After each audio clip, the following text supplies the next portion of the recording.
կուզենայի Բաքի ճանապարհը մի փոքր հարթեցնեն, որ տղա սայլակով կարողանա իջնի։ Բայց խոսք հա տվեք քաղաքապետը, չգիտեմ եւ կանեն։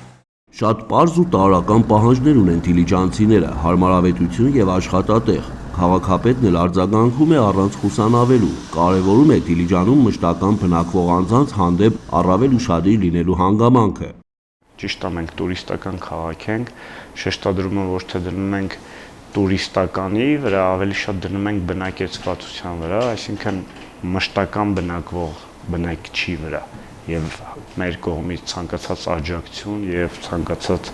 կոմֆորտ մեր չափի մեջ փորձում ենք ստեղծենք։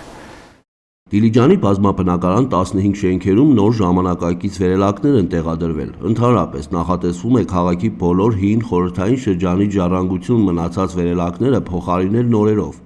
Սուբվենցիոն ծրագրով իրականացնում ենք ծրագիր, փոխում ենք ամբողջ վերելակները եւ փոխելուց հետո Դիլիջան խոշորացված համայնքում քաղաքային բնակավայրում չենք ունենա ոչ մի հին վերելակ։ Ճանապարհների, ջրագծերի վերանորոգում եւ տարբեր այլ գործառույթներ ունի համայնքային կենտրոնը, նշում է Դավիթ Սարգսյանը, առաջնահերթ աշխատանքներից մեկը օրինակ բերելով։ Չի կարող չէ միտեղ լինել շատ շքեղ թանկանոց հյուրանոց, հա, բայց ճանապարհը լինի ոչ բարեկարգ։ Ճիշտ է, ցավոք սրտի ունենք դեռ ոչ բարեկարգ ճանապարհներ, բայց ընթացս փուլային տարբերակով փորձում ենք անել։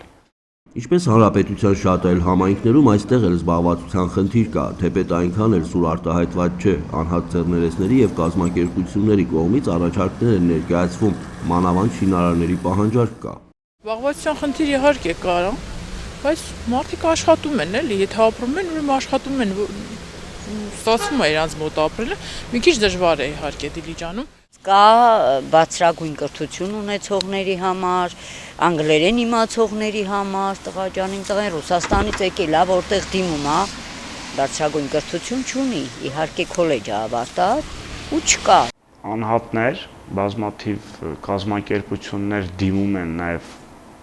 աշխատողի հարցումով,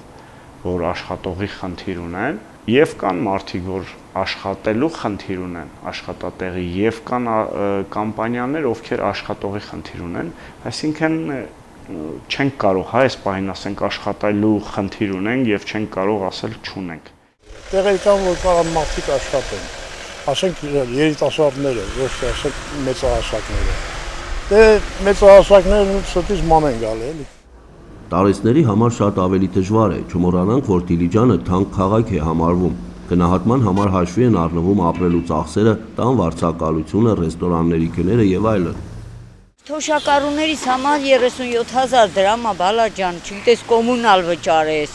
ուտելիքի անես, ամեն թե չէ ընդհանուր ասենք որպես բնություն կարելի է Դիլիջանում միայն բնությամբ հիանալ։ Գները, ապրանքների բան, թանկ են ոնց որ Երևանում էլի։ Այնուամենայնիվ Դիլիջանը Հայաստանի ամենապահանջված զբոսաշրջային ուղղություններից մեկն է։ Այստեղ տարվա բոլոր եղանակներին կարելի է հանդիպել հայաստանցի եւ օտարազգի զբոսաշրջիկների։ Իդեպ վերջին տարիներին այդ երթուղին սկսել է ձգվել դեպի Տավուշյան փոքր բնակավայրեր, որոնք նախընտրելի վայրեր են հատկապես ակտիվ հանգստի եւ գյուղական կյանքի սիրահարների համար։ Տարանջատելը բացառում ենք, այսինքն համահունչ մեր գյուղական բնակավայրերը այսօր եւս տեմպով զարգանում են տուրիստական ուղղությունով։ Էդուարդ Մխիթարյան, Համբարձում, Պապոյան, Regions TV, Դիլիջան։